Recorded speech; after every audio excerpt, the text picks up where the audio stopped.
ओम शांति दोस्तों मैं सुनीता संस्कृत गुरु चैनल में आप सभी का हार्दिक स्वागत करती हूँ।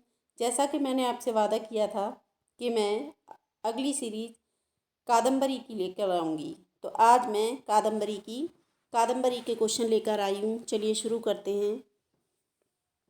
कादम्बरी कथा का मुख्य रस है। अद्भुत रस है, वीर रस है, करुण रस है, श्रृंगार रस है। तो कादम्बरी कथा का मुख्य रस श्रृंगार रस है। तो ऑप्शन नंबर डी आपका राइट है।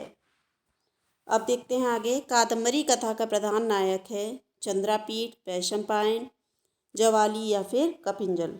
तो ए ऑप्शन आपका राइट है, चंद्रापीठ। बाणभट्टस्य मातु नाम अस्ति।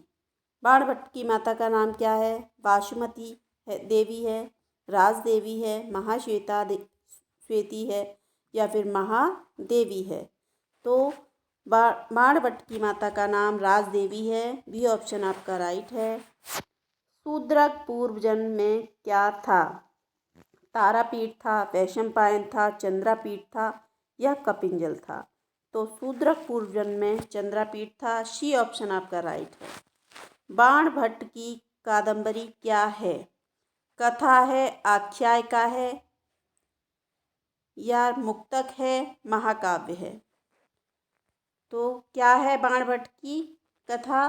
तो बाणभट्ट की कादम्बरी कथा है। ए ऑप्शन आपका राइट है। अब देखते हैं कादम्बरी के कथामुख के प्रारंभ में किस राजा का वर्णन है?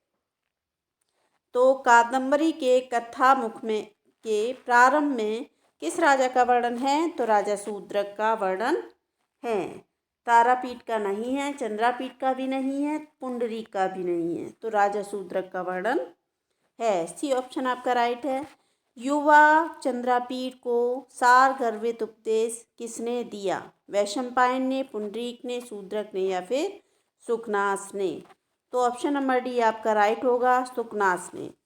हारित पुत्र था महर्षि अगस्त्य का, महर्षि ज्वाली का, महर्षि श्वेतकेतु का, महर्षि विश्वामित्र का। तो हारित पुत्र था, किसका पुत्र था हारित? महर्षि ज्वाली का। ऑप्शन नंबर बी आपका राइट होगा। आगे देखते हैं। सालमली वृक्ष का वर्णन किस ग्रंथ में है? सालमली वृक्ष का वर्णन किस ग्रंथ में है? तो सालमली वृक्ष का वर्णन कादम्बरी शुकनासोपदेश में है, कादम्बरी कथामुख में है या कादम्बरी महाश्वेता वृत्तांत में है, कादम्बरी उत्तरार्ध में है। तो सालमली वृक्ष का वर्णन कादम्बरी शुकनासोपदेश में है। ऑप्शन नंबर ए आपका राइट होगा। आगे देखते हैं। वाणी वाणो बभूव इस कथन कस्य अस्ति इति कथन कस्य अस्ति। तो वाणी वाणो बभूव गोवर्धनाचार्य, जय वक्तव, राजशेखरस्य या श्री चंद्रदेवस्य। तो वाणी वाणो बभूव ये गोवर्धनाचार्य का कथन है। ऑप्शन नंबर ए आपका राइट होगा। अब आगे बढ़ते हैं। बाणस्तु पंचानना यह किसका कथन है?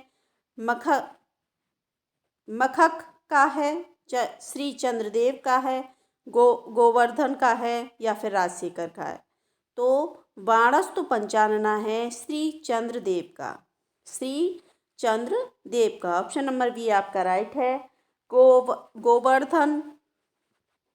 गोवर्ध नगर लेखेव पश्य एव नश्यतीव यह कथन किसके लिए कहा गया है? यह कथन किसके लिए कहा गया है? सरस्वती के लिए, लक्ष्मी के लिए, दुष्टों के लिए या फिर राजधानी के लिए?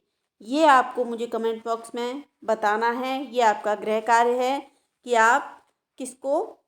आपने किसको पढ़ा है। चलिए देखते हैं आगे का क्वेश्चन। आगे का क्वेश्चन देखते हैं। चलिए मैं इसको बता देती हूँ। ये लक्ष्मी के लिए आया हुआ है। इसमें ज़्यादातर लक्ष्मी के लिए ही कहा गया है। अनार्या कहा गया है, दुष्टा कहा गया है, लक्ष्मी के लिए ज़्यादातर वृत्तांत कहे गए हैं। तो इसमें बी ऑप्शन आपका राइट होगा। कौन सा ऑप्शन होगा? बी ऑप्शन आपका राइट होगा। आगे देखते हैं, दुष्टा, पिशाची, अनार्या, दुराचारिणी आदि का प्रयोग बाण ने किसके लिए कहा है? दुष्ट महिलाओं के लिए, चांडाल कन्या के लिए, लक्ष्मी के लिए या फिर रानी विलासवती के लिए? तो ये मैंने आपको पहले ही बताया है, दुष्टा, पिशाचिनी, अनार्या ये लक्ष्मी के लिए कहा गया है। तो सी ऑप्शन आपका राइट होगा। आगे देखते हैं, कुलीरा, कुलीरा एवं तिर्यक परिभ्रमंती। यहाँ कुलीरा पद का अर्थ है कुम्हार, कद्दू, केकड़ा या सर्प। तो कुलीरा, कुलीरा अर्थात केकड़ा।